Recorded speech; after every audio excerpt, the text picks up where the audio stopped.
Oke adik-adik, sekarang kita lanjutkan ke materi yang berikutnya, spesifikasi alat listrik ya. Pernah nggak kamu ketemu alat listrik, misalkan katakanlah lampu gitu, terus kamu lihat tulisan di lampu tersebut ada tulisan gini, pernah nggak lihat? Ini permisalan aja nih, saya tulis 60 watt 220 volt, tapi pakai garing gitu. Nah, kalau pernah lihat yang seperti ini namanya spesifikasi alat listrik, gitu dia ya. Cuman tahu nggak kamu cara baca spesifikasi alat listrik ini? Kalau ada tulisan 60W terus garing 220V itu artinya apa? Nah, ini artinya gini ya. Jadi alat listrik ini, entah apapun ini alat listrik ini, alat ini akan hidup kalau dia dipasang pada tegangan 220 volt atau tegangan yang kurang dari 220 volt ya. Saya catat di sini. Oke, jadi alat ini akan hidup kalau dipasang pada tegangan yang kurang dari atau sama dengan 220 volt. Terus apa perbedaannya kalau dia dipasang pada tegangan yang sama dengan 220 dan kurang dari 220? Perbedaannya gini, kalau dia dipasang pada tegangan sama seperti yang tertulis di spesifikasinya, maka itu alat akan hidupnya normal. Jadi lampu ini hidupnya normal ya. Tapi kalau kamu pasang pada tegangan yang kurang dari yang tertulis di spesifikasi ini, kalau ini alatnya adalah lampu, lampunya akan nyalanya redup. Jadi lebih redup dia nyalanya. Cuman tetap hidup. Nah, terus pertanyaan gini, kalau alat ini dipasang pada tegangan yang lebih dari 220 volt gimana? Lebih dari yang tertulis. Coba tebak, gimana? Apa yang terjadi? Alatnya nanti akan rusak gitu ya. Jadi nggak hidup. Oke? Jadi ini batas maksimumnya harus segini tegangannya. Nggak boleh lebih dari ini. Oke? Nah, kemudian 60 watt ini artinya apa? 60 watt ini artinya gini.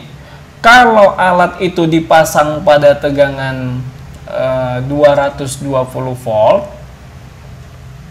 maka dia nanti akan menghasilkan daya 60 watt, gitu dia. Ini daya yang dihasilkannya. Ya. Tapi kalau misalkan saya pasang dia pada tegangan yang kurang dari 220 volt, misalkan saya pasang dia pada tegangan 110 volt lah, maka daya yang dihasilkannya pasti nggak sama dengan 60 watt. Pasti daya yang dihasilkannya lebih dikit ya, berdasarkan logikanya, karena tegangannya lebih kecil kamu buat kan. Nah, coba kalau kita pengen hitung seperti ini. Misalnya ini tegangan 1, ini daya 1, ini tegangan 2, daya 2. Oke? Nah, kalau kamu mau hitung nanti nilai daya, kalau tegangan kamu ubah, acuan rumus kamu itu kamu pakai rumusan daya. Coba kalau kita pergi ke rumusan daya ya. Nah, daya listrik, rumusannya tadi ada 3 kan? Ada arus dikali tegangan. Ada juga yang tegangan kuadrat dibagi dengan R. Ada juga yang I kuadrat dikali dengan R. Ada 3 itu rumusnya. Nah, karena kita mengubah tegangan, kita mau melihat hubungan daya dengan tegangan. Hubungan daya dengan tegangan itu di cover dari 2 rumus ini. Hanya 2 rumus ini aja yang ada hubungan tegangan dengan daya. Ini kan? Ini dan itu. Gitu ya. Nah, sekarang permasalahannya gini. Acuan rumusnya yang kita pakai yang mana? Yang daya sama dengan arus dikali tegangan atau daya sama dengan tegangan kuadrat dibagi R? Ya, kalau kamu salah pilih, jawaban kamu pasti salah nanti, salah satunya. Nah, jadi supaya nggak salah pilih, saya jelaskan pakai hukum Ohm. Semuanya bisa dijelaskan oleh hukum Ohm.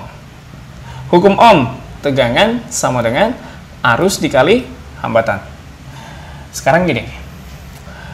Kalau misalkan saya mengubah tegangan, ini kan yang saya ubah tegangan 220 menjadi 110. Arusnya berubah nggak? Arus berubah, ya. Jadi kalau di sini nanti nilai arus berubah, arusnya nggak bisa kamu coret. Walaupun nggak disinggung di soal variabel arus, nggak bisa kamu coret karena mengubah nilai tegangan, nilai arus berubah. Arus harus kamu perhitungkan dalam perhitungan.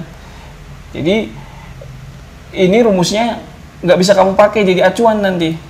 Jadi yang kamu pakai jadi acuan adalah V kuadrat per R. Karena apa? Mengubah tegangan tidak mengubah nilai hambatan. Nilai hambatannya konstan kan?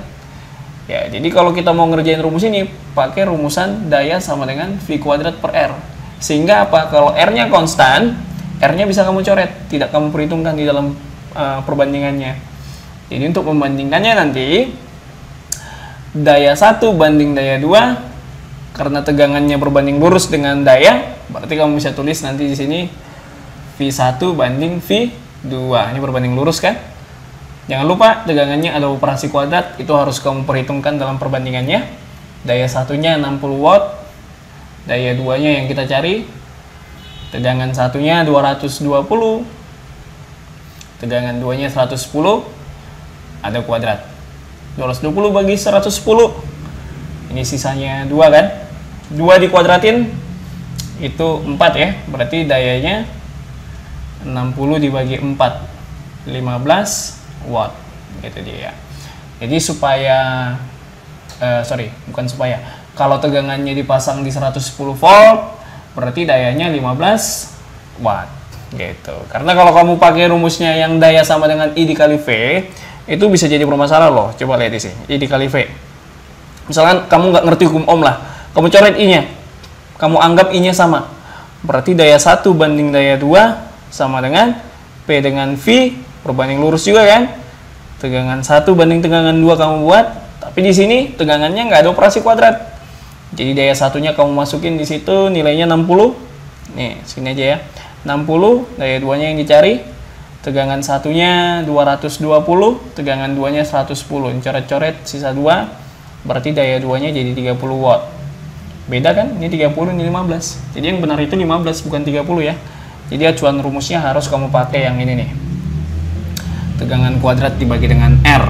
Oke, nanti kita lihat di contoh soal untuk lebih paham lagi.